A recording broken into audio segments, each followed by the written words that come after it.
O terceiro romance da trilogia, intitulado As Ordens, as Escolas e as Paixões, deriva de um interesse pela cidade de Rio Pardo como lugar histórico, em resgatar um pouco da grandiosidade que tivera para o passado do Rio Grande do Sul, em recordar um pouco de sua relevância histórica e em rememorar um pouco do papel que tivera no início do século passado, como formação social, rota comercial, modelo cultural, centro militar e polo educacional.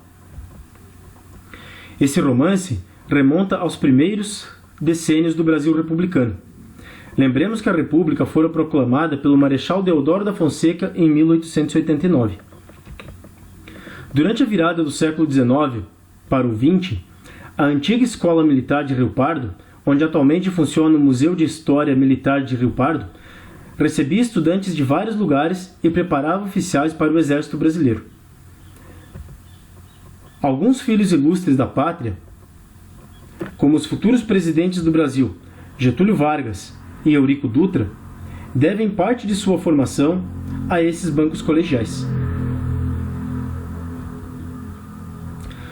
Por outro lado, o Colégio Nossa Senhora Auxiliadora, de base religiosa, teve papel relevante na formação de moças durante um longo período no século XX, as quais muitas vezes retornavam à sua terra natal e lecionavam nas escolas locais.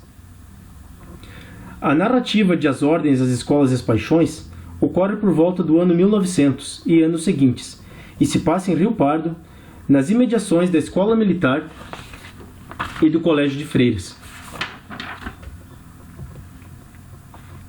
Júlio, neto de José Honorato, é estudante da Escola Militar e visa a tornar-se oficial do Exército do Rio Grande do Sul.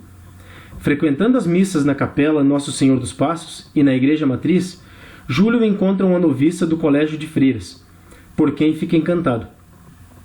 Ele procura encontrá-la nos cultos religiosos e nos passeios pelas ruas e praças da cidade. Júlio e Amália se apaixonam e passam a encontrar-se furtivamente, mesmo sabendo que correm o risco de serem descobertos por seus superiores. Júlio convencera seus amigos a fazerem vista grossa durante a ronda para que ele pudesse ver Amália. Amália divide seus aposentos com Judite, sua melhor amiga e confidente. Amália percebera que sua amiga andava triste nos últimos tempos, porém ela não quis revelar os motivos. Certa noite, Judite limpava as janelas do quarto quando soou o toque de recolher. Quando tudo se aquietou, Amália cobriu-se e saiu às escondidas das imediações da escola. Encoberta pela escuridão e evitando os focos dos lampiões, Amália foi encontrar-se com Júlio nos estábulos. Ele ansiava por ter em seus braços. No meio da noite, ouviram um grito lancinante à distância. Ao voltar para recolher-se, Amália nota que uma multidão se forma na frente do colégio.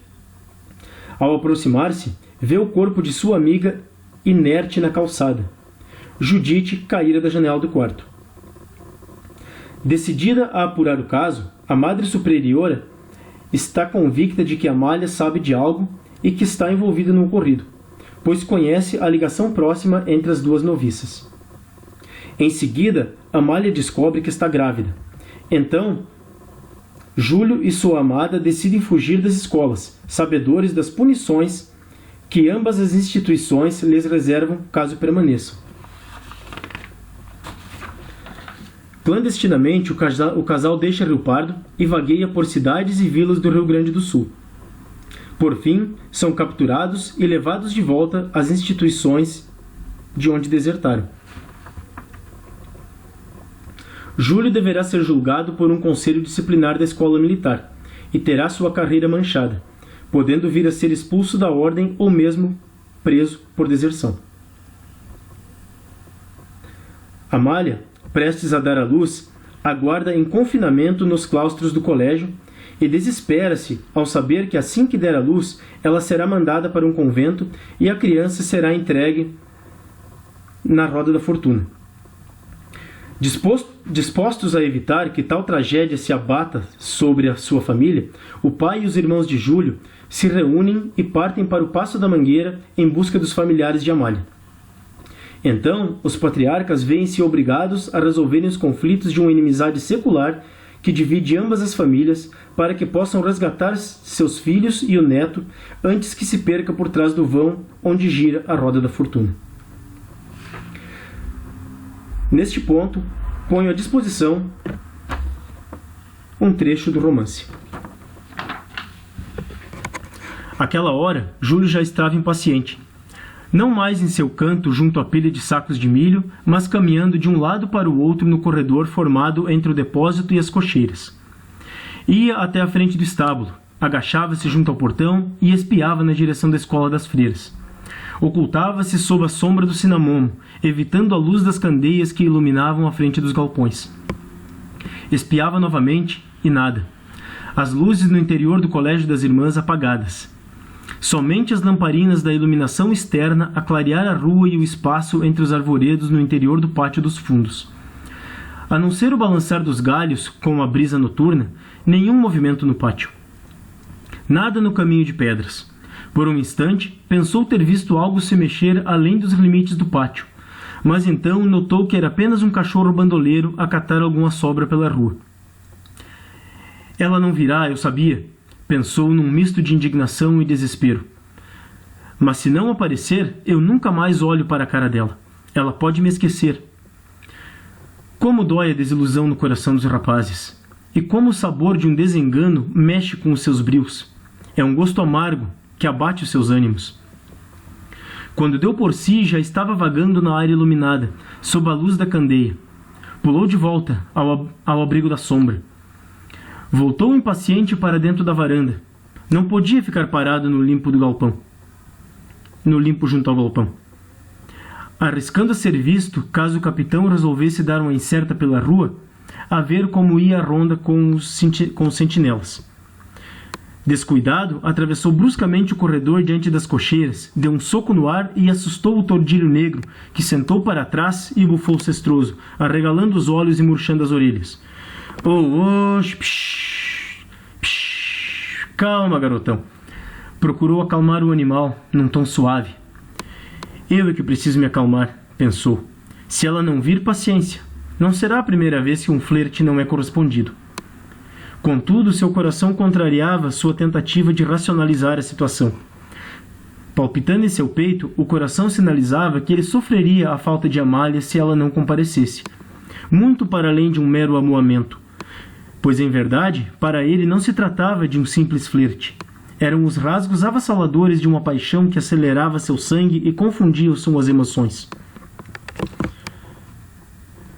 Caíra a noite. O toque de recolher soara há algum tempo e aos poucos o silêncio ia dominando o grande colégio, conforme as alunas iam se aquietando em seus aposentos. Seus passos cessavam no assoalho e as conversas altas tornavam-se cochichos até elas se entregarem ao sono.